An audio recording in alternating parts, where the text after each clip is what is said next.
guess a lot of the question is how deep a recession could be if this is what we are facing and how much has been priced in. So just talk about your view here. Well, ultimately, how deep the recession ends up being depends on the Fed trajectory in terms of hiking rates. So if you think that the Fed manages to somewhat achieve a soft landing, then we think that the recession could be shallower than the past couple of recessions. But obviously, it's something that is still a developing story. Let's talk then about our question of the day, which is more focused on whether or not US stocks are priced in these Fed hikes. I know you're looking at the bond market too, and the bond market here does seem to be a little bit ahead of the curve. Yes, absolutely. So if you think about US Treasuries or even corporate bond markets, we think that they have priced in a recession risk to a much larger degree as compared to the equity markets. Now, if you look at US equities in the last, 8 or 10 recessions, they have declined by an average of 27% in the recessionary period. So given that we are already in bear market, it's fair to say that equities have priced in a fair bit of recession risk as well. But there is a fair bit of variability around that as well. So in 2007, for instance, equities declined by more than 50%. So we think there's a bit more downside to equities as compared to bonds. I mean, actually, you can look at quite a few data points, and we've got a chart showing them, which suggests that we are nowhere near a recession right now.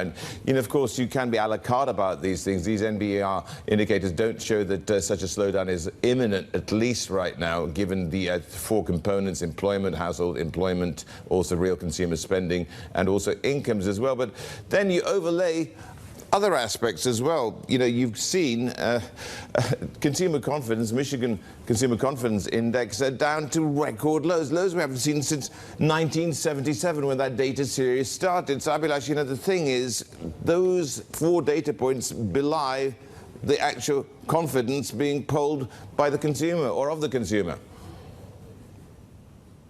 Yes, absolutely. And we all know that predicting a recession is an incredibly hard thing to do. So if I look at the recession checklist that we have, obviously the risks have risen, but we still think that, a recession is a 2023 story. So we will continue to see slowdown in US economic data as we go through 2022. And the growth may slow down to below trend level, but we should, avoid a recession at least this year, unless we see a further hawkish surprise from the Fed.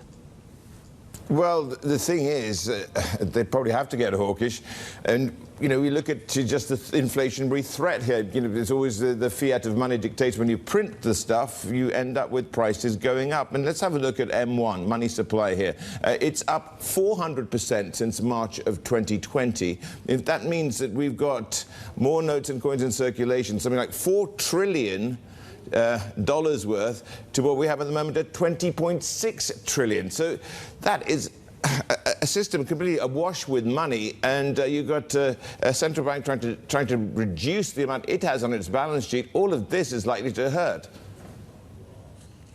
Yes, absolutely. But if you think about what's the driver for recession risk, right? It's been the rapid pace of central bank hikes that has been priced in because of the inflationary pressures. But at the end of the day, the inflation is being driven by supply side, right? So commodity prices, food prices have risen a lot, and that's driving inflation. And there's only limited effectiveness when we think about rate hikes in terms of curbing the supply side inflationary pressures. So yes, obviously central banks will hike rates, but it's unlikely to have a lot of impact in terms of curbing supply side inflation. And the other part which is important, is obviously the job market. So job markets in US and Europe continue to be fairly strong. So we think that that's a fairly strong pillar as far as the economy is concerned. A lot of the pain could still be to come. I mean, everybody is facing rising prices, as you say, from food inflation, very much a threat. How do you hedge against this? Because I know you've got gold as a potential here, and that is something that we don't hear very often anymore. It's one of those old inflationary hedges, but you're sticking with it.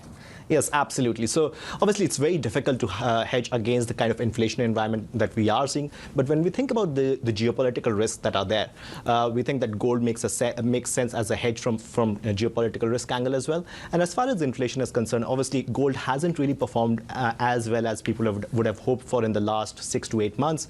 But let's not forget, gold has a 2,000-year history behind it, and it has worked as a good hedge. So we think that when we think about the risks facing equity markets and even bond markets to a certain degree, gold still makes sense to have an overweight allocation to it.